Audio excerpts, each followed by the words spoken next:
¿Qué nos dice el diccionario de la Real Academia de la Lengua sobre lo que es las peregrinaciones? Creo que aquí, al margen de que hablemos de historia o de espiritualidad o lo que sea, pues nos da un referente.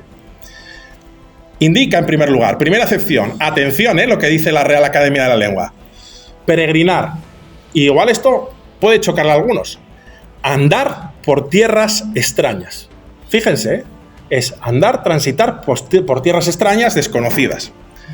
En segundo lugar, viaje, esto sí que se parece más un poco a lo que tenemos en mente, quizás. Viaje a un lugar sagrado por motivos religiosos. Bueno, aquí entran las peregrinaciones cristianas que tenemos en mente, Jacobea, Lebaniega, etc.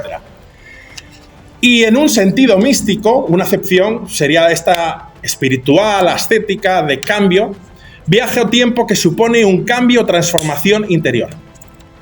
Por otro lado, en la tradición cristiana, en la que nos enmarcamos nosotros, es interesante recordar, y esto creo que conviene sacarlo aquí, después de las definiciones de la RAE, que en el Nuevo Testamento el concepto peregrino y extranjero, aunque no son la misma palabra, se usan a veces con la misma interpretación.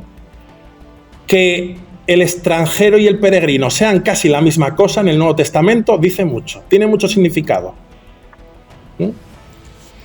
De todo lo anterior podemos concluir varias cosas, o al menos así yo lo hago, y entonces las expongo porque pueden ser de interés para sacar algún tipo de conclusión.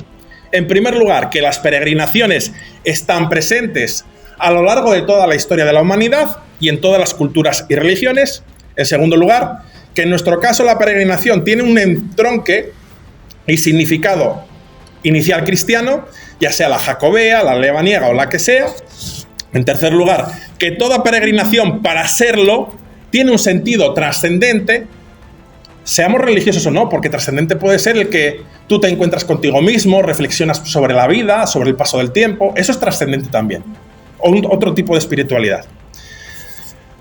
En cuarto lugar, que se pone el acento en el viaje, y esto es muy importante y de aquí se sustrae sobre todo de las definiciones de la Real Academia de la Lengua, se pone mucho el acento en el viaje y, si nos fijamos, poco o nada se dice del camino, porque el camino es el tránsito, no es el camino físico de esta carretera o este camino empedrado o lo que sea, es el tránsito.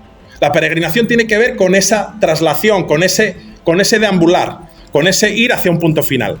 El camino es más bien el trayecto y distancia que nos lleva desde un punto A a un punto B. El camino es un pretexto o un instrumento, una herramienta necesaria para un fin, el viaje interior, sea uno creyente o no creyente, por motivos personales, etc. En esta línea es mucho mejor referirse a itinerarios peregrinatorios o de peregrinación, que caminos entendidos como una clara enmarcación ubicada en el espacio geográfico. ¿De dónde viene nuestra idea de los caminos bien delimitados? Todos estos caminos que hay, de Camino de Santiago hay 63 oficialmente aprobados y otros sin aprobar, luego un montón de otros caminos de peregrinación. Pues esta demarcación determinada, de una determinada vía, nos viene un poco hablando de historia del Imperio Romano.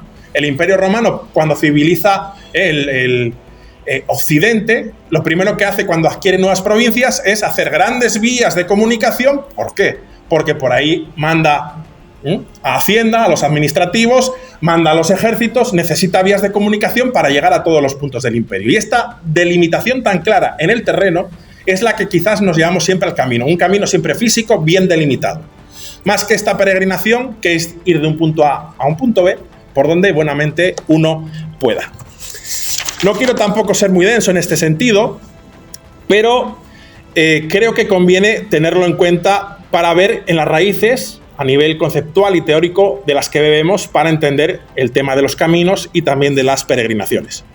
Y con ello, ojo, quiero advertirlo muy claramente, no quiero decir que la delimitación de un trazado oficial para una determinada peregrinación sea malo, como así se hace en la actualidad.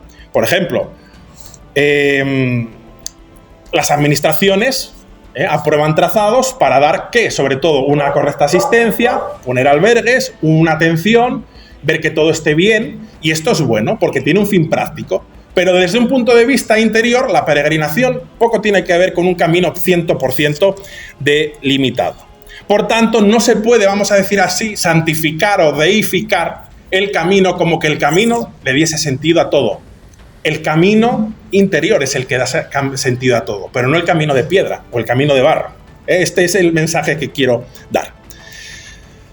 Es por ello, y aquí la Iglesia Católica lo ha dejado bastante claro, o la Iglesia Cristiana, bueno, Iglesia Católica en este caso, lo ha dejado claro en las peregrinaciones cristianas, pues pone el acento, y esto se ve en las credenciales, por ejemplo, las que se usan para ir a Santiago de Compostela. Las credenciales ponen siempre la frase de la meta de la peregrinación es la tumba del apóstol. Eso lo dice todo. La meta de la peregrinación es la tumba del apóstol. Lo demás poco importa o es secundario. Luego, es cierto, está el tema de la protección institucional, como he dicho, que es necesaria que se dé, pero que obedece a fines pragmáticos, administrativos, de gestión, que son respetables, pero que no atienden al fondo de lo que es la peregrinación.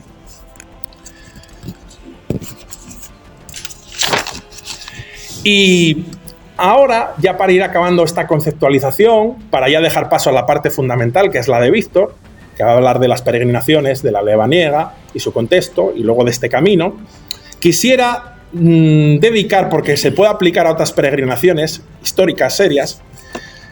En 1987 hubo un estudioso, Robert Plotz, que hizo un listado de requisitos que tenía que tener un camino o una vía, en concreto para ser considerada una vía legítima del Camino de Santiago. Son 7 puntos, los leo y hago un breve comentario y ya le doy paso a Víctor.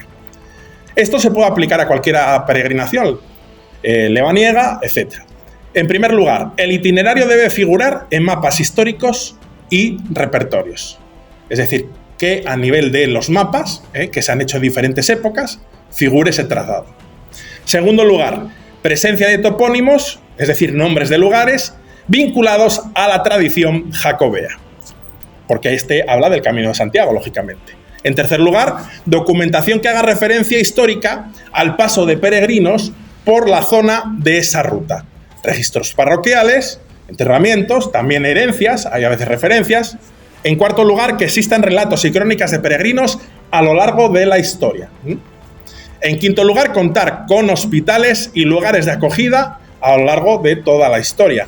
Sexto, patrimonio cultural relacionado con el apóstol y su advocación. Iglesias, cruceros, capillas. Séptimo lugar, y acabo, legado de leyendas y tradiciones propio en la zona relacionado con Santiago. Y se dice que si no se cumplen exactamente estas 7 condiciones a la vez, no se puede considerar a un itinerario de peregrinación como tal una peregrinación jacobea. Pero vemos, y esto lo digo yo como en la práctica, eso en la práctica es muy difícil de que se cumplan esas 7 condiciones y que este dato se dé a lo largo del tiempo.